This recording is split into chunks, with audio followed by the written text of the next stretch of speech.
ISES Hangouts. ISES is the International Special Events Society, the principal association representing the. We facilitate these hangouts with encourage inspirational creativity through collaboration and teamwork, with the hope of building relationships and continuing the education of the entire events community.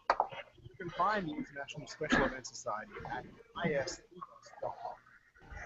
If you want to join in the conversation, you can do so several ways. You can email us, hangouts@isesvancouver.com, tweet using the hashtag ISESHangouts, or comment on our YouTube channel. Post your comments, tweet, and we'll do our best to answer them. Relax and enjoy today's ISES Hangout. Okay. Thank you, everyone, for joining us today. Welcome to our ISES Hangout.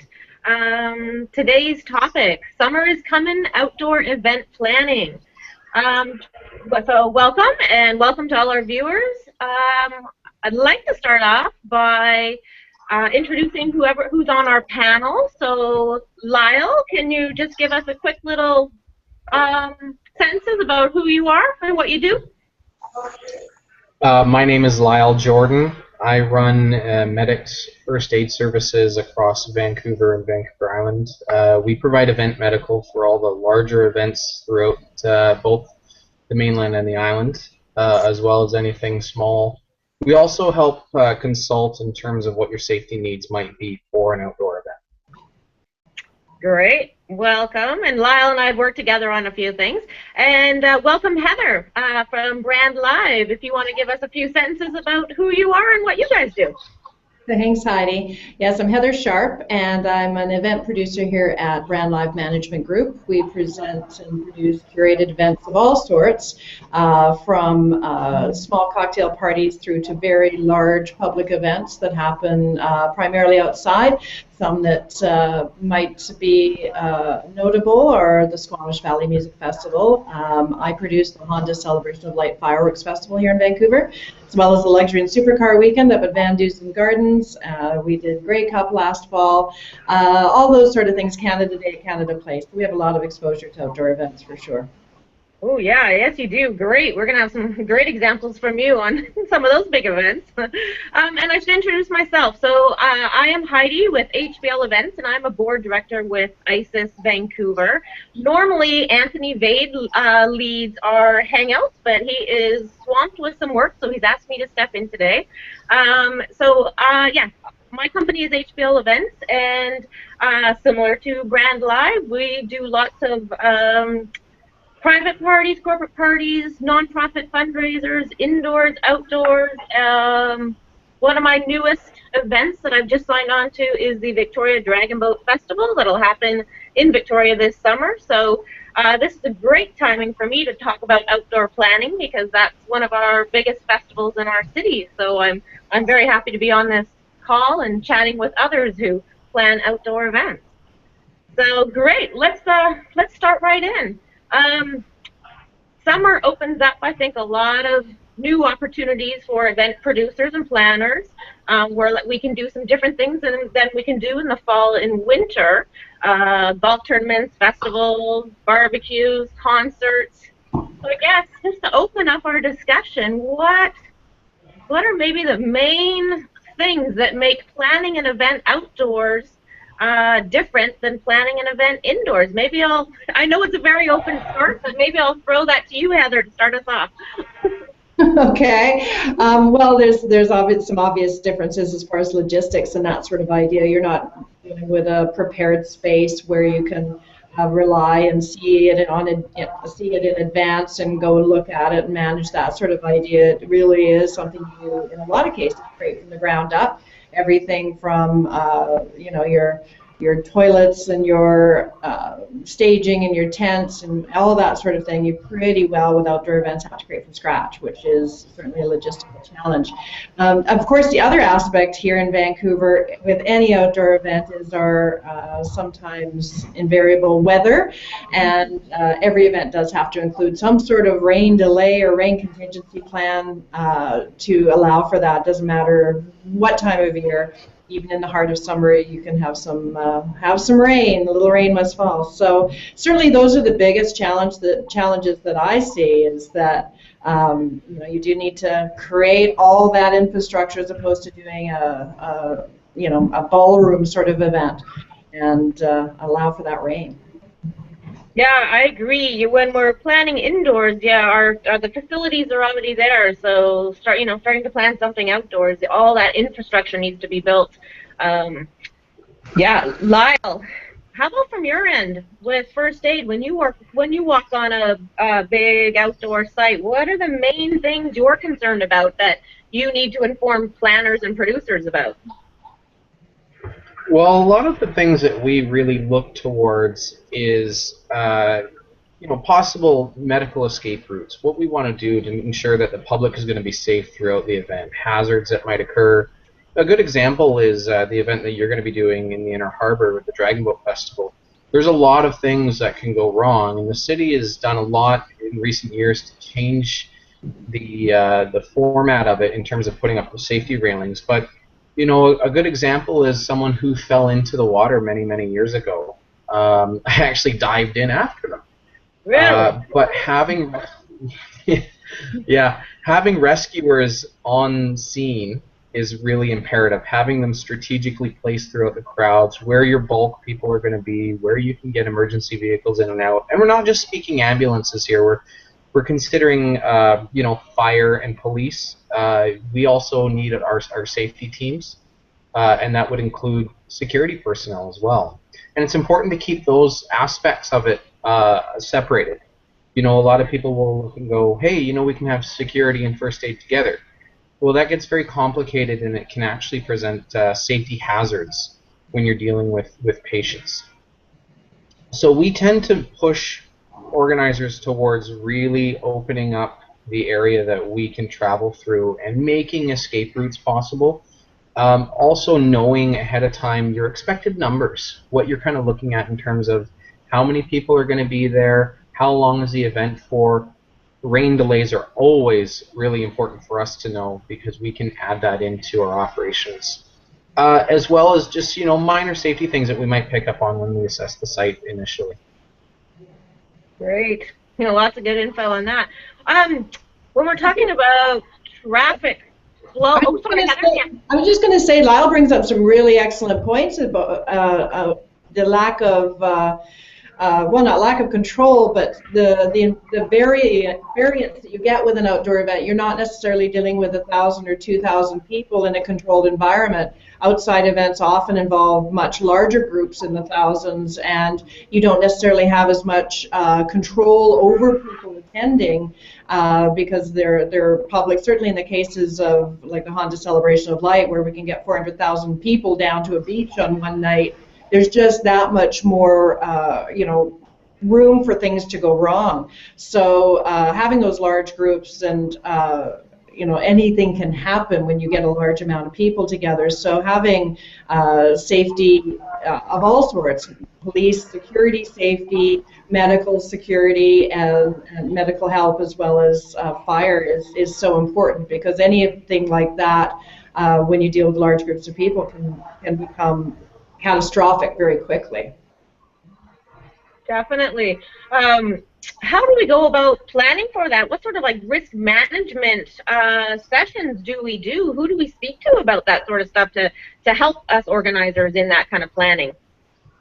Well, certainly I think Lyle's a great resource for events of certain sizes. In working with the Honda Celebration of Light, we deal directly with the City of Vancouver, BC Ambulance, the Vancouver Fire, VPD, both on land and on marine for that particular event. And we meet and have regular, situational strategy meetings virtually all year round to plan the coming event, and then, look at what happened in the past and learn from that and improve year over year. So knock on wood, we've been pretty lucky over the last few years to not have any major incidences at our events. So, obviously what we're doing is working, but it really is managing the messages and making sure that you have the support that you need, and that everybody from the producer to the volunteer to tech staff are briefed on what to do if.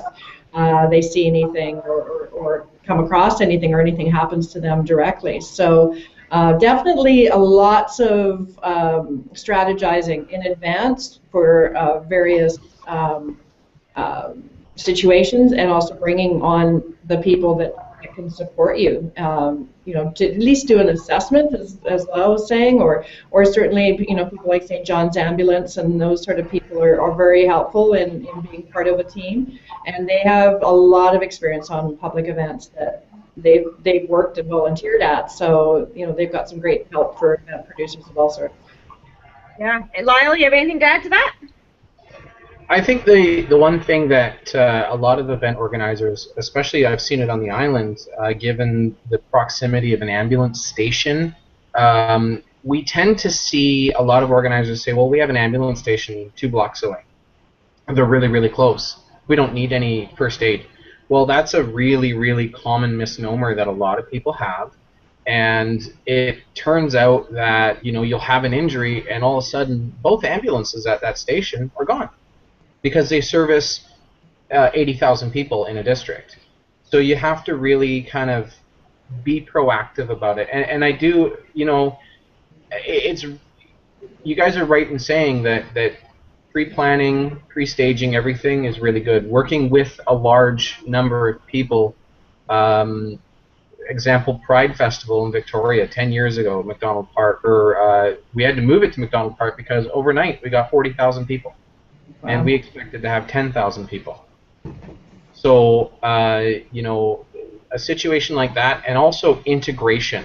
If you're going to have St. John Medics and BC Ambulance working one event, integrate the leaders so that they can all work together. And that's really important, and that's the same with all services, including production staff. Even just knowing who they are helps us a lot. Yeah, actually, that's a good point, I think, Lyle. We definitely have to pull together those teams, closer to the event, because as the organizer, sometimes I'm working with so many on production side and first aid and city side, and I'm doing it all separately, but I need to gather all those people closer to, so that everybody's on the same page, everybody knows how it's rolling, and I think that's something that's often overlooked, that we don't connect some of those emergency personnel with the production side. Would you guys say that? Or, I mean, I think maybe the 3 of us might, but I think that is a common thing that might happen. Possibly, yeah. I think there's also a disconnect that I find between production and volunteer staff sometimes, where you get a lot of volunteer people, especially, not knowing kind of what's going on, and to just escape from the safety side, and I know that's my specialty, but we see it a lot where the lower level volunteer groups or the sub-managers of a specific area may be a little lost, and sometimes a really good hard paper trail is the best answer to your questions. Yeah. Heather, how do you deal with like all the volunteers for your large outdoor events and making sure they have the knowledge and they know about how, first aid, safety, emergency exits? How do we, what's the best way to make sure they're all in the know? Well, definitely part of the orientation includes that. The advanced orientation, we go through the what to do if, and certainly it's communication, so that they have the tools to escalate any issue, either to local venue staff or to myself as quickly as possible, and know where to find St. John's Ambulance or help along the way, and then we do a team meet before we get on. When everybody's called on site, so that we just do a refresher at that point as well, just to remind people, what to do because certainly when you have that large group of people, getting them there and back safely is pretty key. Yeah, and do you find hosting volunteer orientations on site the best way to go about? I know a lot of organizers plan their volunteer orientation and training off-site and just sort of describe it. For me, I love taking them right on site and walking them through, and I'm actually just in discussions about that with Dragon Boat Festival, that they've never done that. They've never had their 500 volunteers on site for training. It's always done somewhere else. How do you go about that with some of yours, Heather? Well, we definitely do it off-site to begin with, especially with something like the Honda Celebration of Light, a lot of our outdoor events, because the venues per se don't even exist until a day or so before. So it's hard to sort of show them, imagine this is what it could be or will be.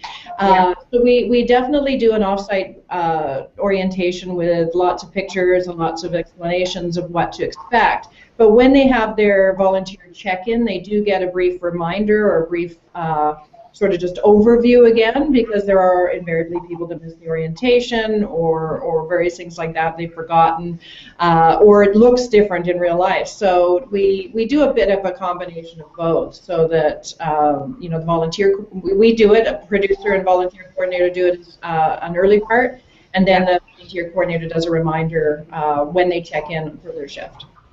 Great. Now, we're sort of talking about pre-communication, pre-event. What about communication on site? I'm sure most of us use radios. Is there any good tips about how many channels? I mean, I know it depends on the size of the event and how many volunteers and teams working it, but, you know, different channels. I know I've worked with Lyle on a few large outdoor events, and, you know, as the producer on site, I want to only be on one channel with only a few people that can get to me, but have a real hierarchy or a real structure of that communication. And what isn't important is some of our volunteers, you know, are the ones seeing things happening or the emergencies. And do we have any good tips about how we can structure that communication on site? For either of you? Well, we have a particular challenge because our site is so large, especially for the Honda Celebration of Light, in that we actually have activations that go from English Bay all the way down to Sunset Beach and then across to Vanier Park. So Vanier Park's a little difficult to reach, and we did some interesting experimenting last year with whether we were using repeater radios versus you know, the direct you know, normal station-based radios. And we found it was actually helpful to trade off and not use the repeater radios for our regular local radio uses, because it kept getting delayed messages going all the way to the repeater and back, weren't as responsive as we needed. So that was a learning that we had last year. And then we relied on other communications, cell phones and such, for the contact over at Vanier Park, just because the local radios wouldn't reach that far. But yeah, I think it's important to set up different channels for different purposes, just because otherwise the noise can end up getting so constant in your ear that you start to tune out everything. So those people that do need to talk to each other, get on one channel. Our entire pyro team is on their own dedicated channel that nobody else has access to, just so nobody's in there going, you know, go when they're not supposed to. Yeah. So there's you know, little things like that that certainly help make it you know, more streamlined and more efficient. We usually run about 6 or 8 channels for Celebration of Light between volunteers. Then we have traffic barricade volunteers that are on their own station, and we have different venues that can reach each other and that sort of idea. Yeah. And of course, I'm always on Channel 1, ready for anything. Exactly. How about you, Lyle? What's the you know, as the first responder on site on a lot of these outdoor big events, what works best for you for communication? Who do you need to get at first? Well, we often have a lot of hard times dealing with trying to communicate with multiple producers and then trying to find traffic control and so forth. And what we've found to do is offer a centralized dispatch system, which means bringing all communications to 1 or 2 people, depending on the size of the event, and then they filter it out to the appropriate person. For example, if say someone's trying to get a hold of you, Heidi, the best thing for them to do is to contact dispatch, say, hey, I need Heidi to contact me on 2. They'll immediately get a hold of Heidi and refer to channel 2. If it's a priority call, then it bumps the line. It's similar to what we've used in wildfire and ambulance world, where dispatch kind of becomes the priority route for everything. And if that system starts to fail, we instantly go out to cell phones. We're finding a lot of communications like RadioWorks and Victoria Mobile Radio is actually giving us cell phones to use as our backup. Dedicated, you can rent them. Makes for a really easy kind of transition into, oh, our radio's failed, let's go to the cell phones. And if it becomes a priority where radios become inappropriate for transmitting information such as a personal nature, then we go directly to the cell phone and we can talk directly to who we need to, or we can go through our dispatch if it's not a priority. Yeah. So I'm hearing we need, as organizers, we do need multiple channels, multiple devices that we can use in case, as backups and everything, hey, for communication on site. Absolutely. Backups are always good. Speaking of backups, let's go back a little bit too about weather. The three of us live on the west coast of Canada, so we experience all kinds of weather. And in our summer months, we don't always get sunshine. We get, wind and rain. Well, when planning these large outdoor concerts and festivals, I know, actually, I can't remember if it was just 1 or 2 years ago, maybe, Lyle, you can help me. One of our big outdoor festivals, I think it was Rock the Shores, got hit by lightning. One of the bands got struck on stage, like all the sound equipment, which is an organizer's absolute nightmare. So it's a bit of a nightmare situation, but how can we, that's the extreme, but how do we plan for weather on our west coast on these large outdoor events where we have, thousands of people coming on site? So it can even be extreme heat as well. I'll throw that to you, Heather. What? Well, I think it's just par for the course a lot of what we have in this part of the world anyway. And the Honda Celebration of Light and Luxury Supercar Weekend, again, knock on wood, has been very fortunate over the last 3 years to get some pretty amazing weather. It definitely impacts, attendance and that sort of idea. But ultimately, our events go rain or shine. And, if we have, say, for example, the Honda Celebration of Light, you can't do it in a tent. The whole idea is that you're out there looking at the fireworks and participating in the music and everything else going on. So we do put it out in our marketing materials that we go rain or shine. We do have, some backup sort of contingency plans as far as drying off seats and squeegeeing stages and that sort of idea, but we've been pretty fortunate so far. Anything that is valuable, like stage equipment and that sort of thing, is obviously covered, not only for rain, but also for sun, but also for protection from any kind of elements. With the Celebration of Light specifically, we're very in touch with Environment Canada because of the fireworks component, and we need to be very aware if there's unreasonable winds or lightning or anything of that sort that might impact the show. So we are in touch with Environment Canada on a regular basis on show days just to make sure there isn't anything scary coming. We do have an evacuation plan in place as well should some horrible weather system hit the beach and we need to evacuate for lightning or high waves or tsunamis or anything like that. So all things you have to consider, and we do have the support of EPD in the city in planning for evacuations if necessary. But normally, if it's just regular old Vancouver rain, then we go ahead and, we haven't run into lightning and that sort of idea, but certainly that would be a consideration when you have all the equipment on stage, each safety first. So, and I think also the other aspect that we haven't touched on, Heidi, a bit, is the challenge of doing production in outdoor venues that, it's not like you have power everywhere. It's not like you have, the regular sort of infrastructure you get in buildings and bathrooms and lights and those sort of things. So maybe we can touch base on that as well. Yeah, actually, I was about to lead in. Let's start with power. Power sources. Our large outdoor fields or beaches. How do we bring that stuff in? Who are we talking to about that stuff? And how do we design that site that were the best places for power for big stages or for all your food vendors. What process do you go through when you walk on an empty site and start to decide where you start laying that out or finding it?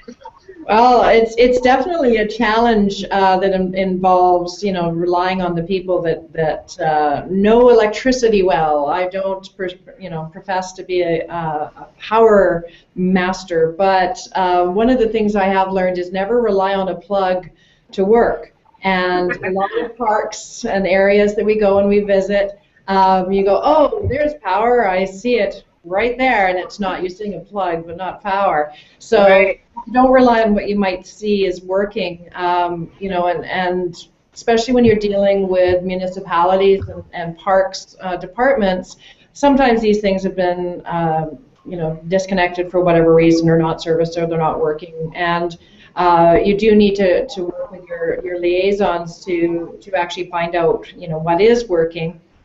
I mean, we've also seen situations where people have tried to, connect into light posts and that sort of idea. It's definitely something where you have to work with your municipality or your parks people to get their support and find out what's available. Yeah. The other sort of aspect of that is, of course, you can bring in generators. You do need to figure out what is your need and what is safe load on those generators and how much you need. And then actually make a distribution plan that makes sense for your area. You pretty well want to have dedicated machines for your staging, just because of the draw of power for PAs and lighting and all that kind of usual stuff. But if you're doing vendors, you do need to have it as part of your advancing of your food vendors or other kind of vendors as to what their requirements are, so that you can do the math or have somebody to help you with the math and figure it out. So definitely a power grid plan is worthwhile, and certainly a production power or various people like that can help as your suppliers. I mean, as producers, we don't necessarily have to know everything about everything, but we do need to know the people that know everything. And exactly, I agree. I mean, those are the pieces where I turn to my dream team, who are the ones that can come in and know how to roll out where we're putting power and where it is, and relying on a lot of help from the city. Yeah, right. And that also goes for everything from lighting. I mean, it's all fine and dandy to be trying to strike a stage, but once you pull down the lights, you're working in the dark. So you kind of have to be prepared for those sort of things that a room doesn't provide those kind of challenges while you're outside. So if you're dealing with mud, if you're dealing with grass, or what kind of ground surface you're on, if you're running cables from one side to the other, you can't be doing it over sidewalks or major pathways, and that's where your really good production suppliers can help. Yeah, on the production side, cables are a big piece to it, right? For running the power and for safety for all your guests and stuff. We don't want people tripping over all those kinds of things. No. While in terms of power for you, are you pretty mobile in your own unit, or do you need certain kind of things on site for certain kinds of power? Well, mostly we actually equip our ambulances or our medical tents with generators. We generally have about a 3,500 watt generator running a wisp quiet, and then we just put it at the back of our corner of our tent. Most of our units are all mobile. We can tear them down, set them up in 15 minutes, which is nice. It is also nice for us to have a power outlet to attach to. We can run operations from inside the vehicle, all of our electrical. We're actually looking into solar power right now, see what we can do to put panels on the top of each ambulance that will power anything that we have. Suction units, backup defibrillator batteries in case we need it, our power stretchers now. It all kind of is a mobile unit for us, but like I say, having water even and electricity is a real nice treat for us. Mm-hmm. Yeah, true. The other thing is internet connectivity, because a lot of our events now run on laptops or whatever, and you can't necessarily be guaranteed that there's a hard line, and certainly, Tethering your phone becomes ridiculously expensive, so there's various options that you can do there. But it's one of those things to consider when you're setting up an event is to, do you need Wi-Fi, or does your ticketing system need Wi-Fi? And we ran into that with the Honda Celebration of Light last year. We had an excellent supplier with Ticket Leader, and they had the ability to manage all the ticketing on site, but needed some connectivity. So we managed to find it and run it and set up its own dedicated Wi-Fi network for our site so that we could process ticketing on site with internet connectivity. But that was a bit of a challenge in advance, trying to find out where it was and how to get it where we needed it. You're right. That's a huge issue with outdoor events in, spaces far out from the city. That's something you'd have to look into quite in advance and get a whole team on, because you don't want that stuff to go down or not have access to it, right? Yeah, absolutely. I mean, you always do backups. You do paper backups. You make sure you're covered. But yeah, ultimately we thrive on this connectivity nowadays. So it's something to consider when you're planning an outdoor event for sure. And now we need that connectivity in the mountains and out in the fields and on the beaches. So that's a whole new piece to it. Yeah. I'd like to back us up a little bit. Funny I say that word actually, to toilets on site. For large outdoor events, lots of attendees. Where should we be placing them? Where, like what distance from the people? I know there's all various things when you first walk on a site. Let's say I'm going, where was I? I was on Ambleside Live, great outdoor venue for a concert, right? Mm-hmm. My first point of entrance, what's the first thing I hit are porta potties, when I walk in, which isn't always the best greeting, but they need to be accessible. They need to be in a certain spot. How do we plan properly where to put these things? Well, definitely that's a challenge, because there's something that everybody wants to know where they are, but nobody wants to see them. It's that sort of NIMBY sort of aspect. Not in my backyard. I don't want to be near the porta potties, but I want to be near the porta potties. There are better options, for VIP areas, and certainly suppliers can help us with that. In some of our areas, we actually bring in the trailers just because it's worth it for some of the VIP experiences. So definitely something to consider there. I think it's partly a balance between where you put them and how you have your directional signage sorted out. And certainly signage on an outdoor event is more key than any other type of event, in my opinion, because people, you're creating an event or creating a venue that people have never seen before in a lot of cases, or they don't go to very often. So I wouldn't necessarily put the porta potties right where you can see them when you come in. That first impression, depending on the event, is pretty important.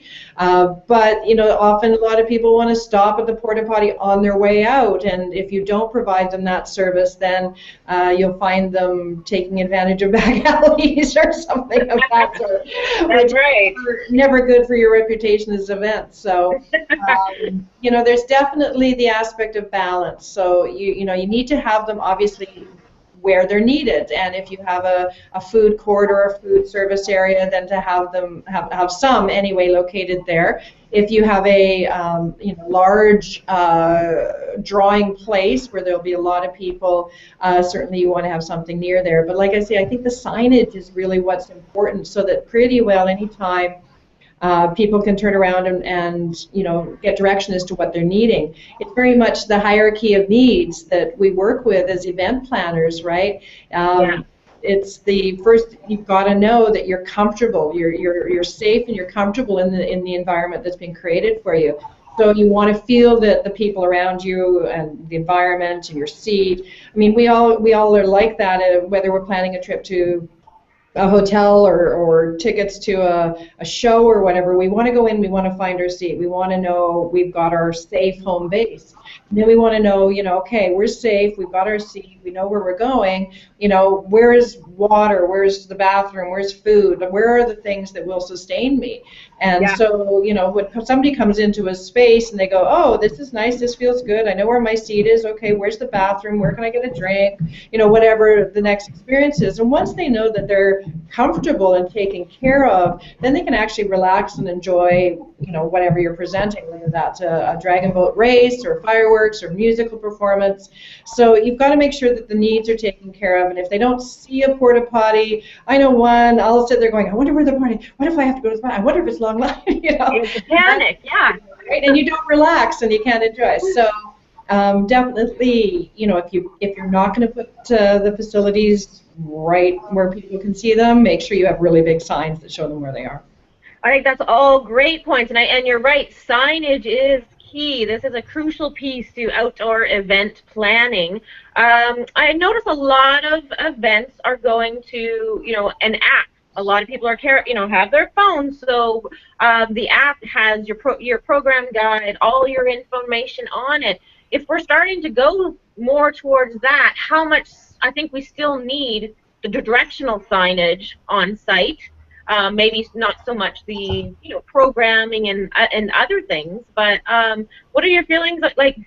Yeah, what's your feelings on the app versus print material on site? I'm thinking same thing. It needs to have a bit of balance so that there's both options for people. But you know, I'm seeing us get away from large print sign on many outdoor sites, which, you know, wind, rain, all that kind of affects it. Yeah. I agree. Yeah, I mean, we're definitely embracing the mobile app and the you know, the new technology that's out there for events, specifically around things like program schedules and that sort of idea, because that's kind of part of feeling safe in the environment, knowing what to expect. And you know, it depends on your demographics, certainly who you have attending. Yeah. If it's a wide range of people of all ages, you know, there's some that are more comfortable with technology than others, so you kind of have to think of that. We don't tend to do as much big signage that has listing of what bands perform when. That's the sort of important thing that an app can certainly fill. And same thing with the maps and sort of going, where's the food area, where's the, you know, this venue or that venue.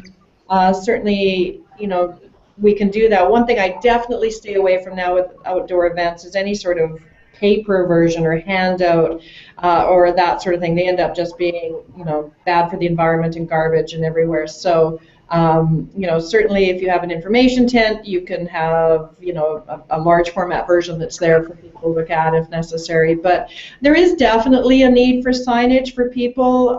You know, like I say, if I need to use a bathroom, I'm not necessarily going to wait a minute. I've got to open my app and search the map and find the bathrooms. I've got to look up and go, where's the bathroom? So there's a need and a place, and certainly sponsor recognition is a very big part of on-site signage, so we want to make sure that we do that. So I think it needs to be selective.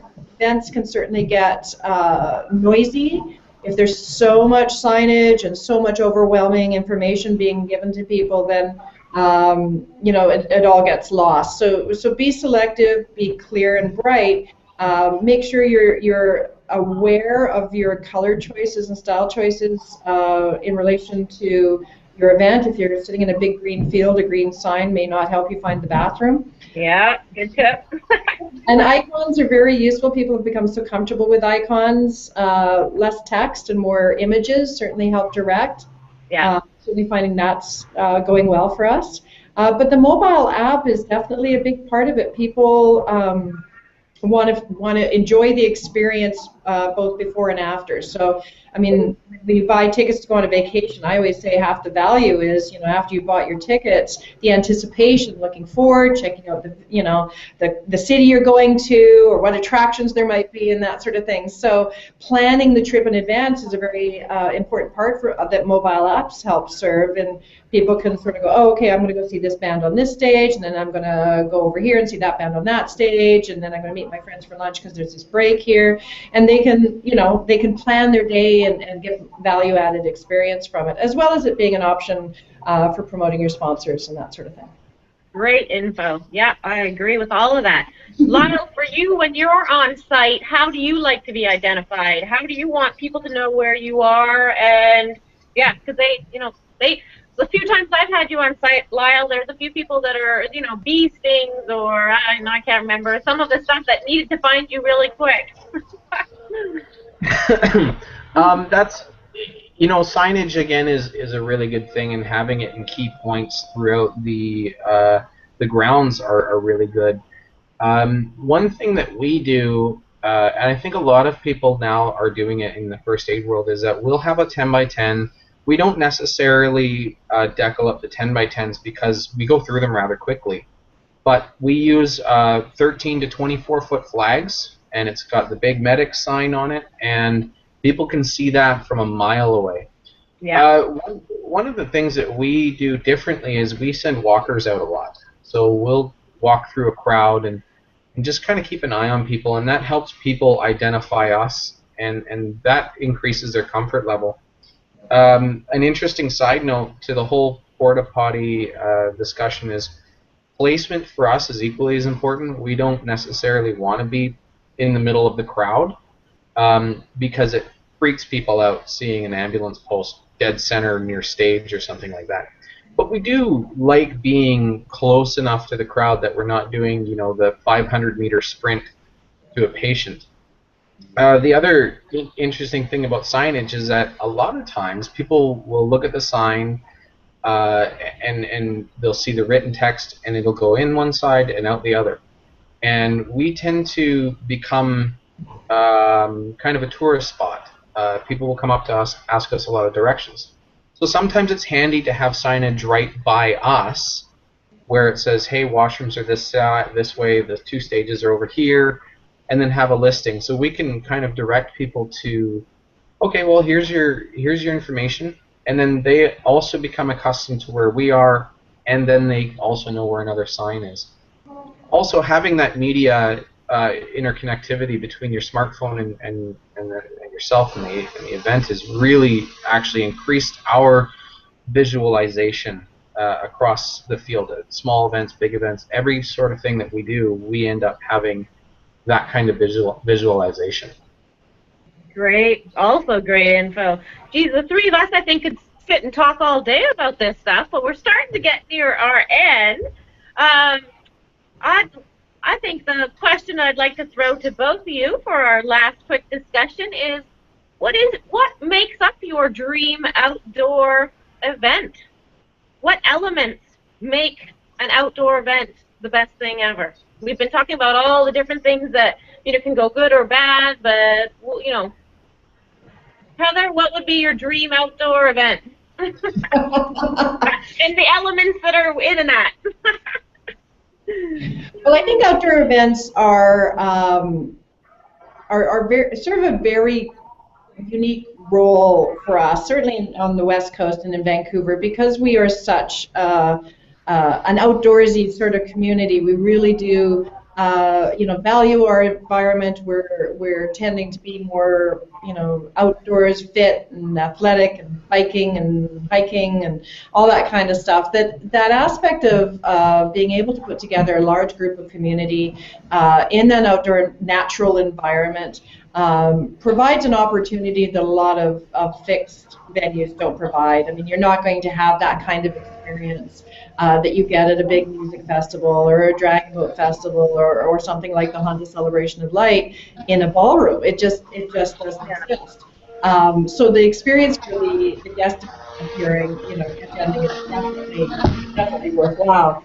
But it also provides the event producer with a bit of a blank slate, right? Because in a lot of cases we are dealing with simply a big field or a park or something of that sort, that we get a lot more opportunity to customize and move things and change things year to year. With Honda Celebration Light, we create new venues, we change layouts. It's always got the center of the fireworks at the end, but we've built quite the festival that happens all day before the fireworks happen at night. So we're kind of saying, come for the festival and stay for the fireworks. Yeah. because we can do that, and we have that flexibility that an outdoor venue provides. So I think it's a great creative challenge for event producers, but it's also a real rewarding outdoor experience for the guests. It has its challenges, obviously, but you get that opportunity where the sky's the limit, literally. Literally, that's a good one. That's a good way to put it. Yeah. And Lyle, how about you? What's when you come on site as the first responder, what does your dream setup look like? Oh, that's a really good question. It's funny because having a setup is great. We can modify it if we absolutely need to. To be able to get in and out is great. To have, ultimately, though, a really respondent producer that will hear your concerns, field them, fix them, or nix them. Having that perfect producer like yourself and Heather it really makes my job easier, and it makes the job of my staff easier. It also makes the event safer.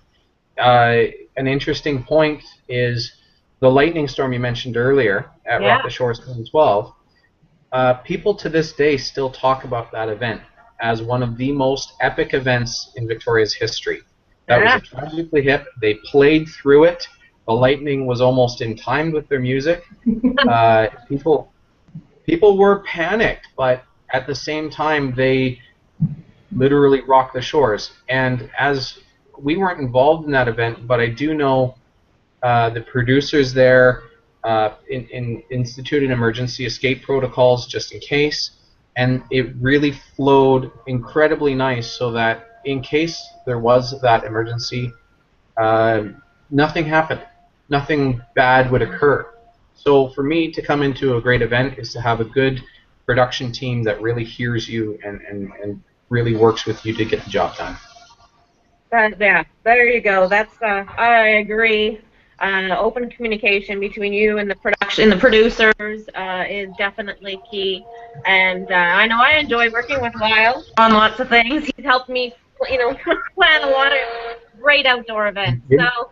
I think that's about it for our discussion today. Like I said, I think the three of us could continue this discussion at another time. Thank you so much to Heather, Brand Live, and Lyle with Medics. Hopefully our viewers learned a few tips for outdoor planning, and I wish everybody some great big Celebrate West Coast style outdoor events this summer, and safe and successful stories from it. So thank you too for linking in today and joining us, and we'll talk to both of you guys soon. Thanks very much. Bye, guys. Bye.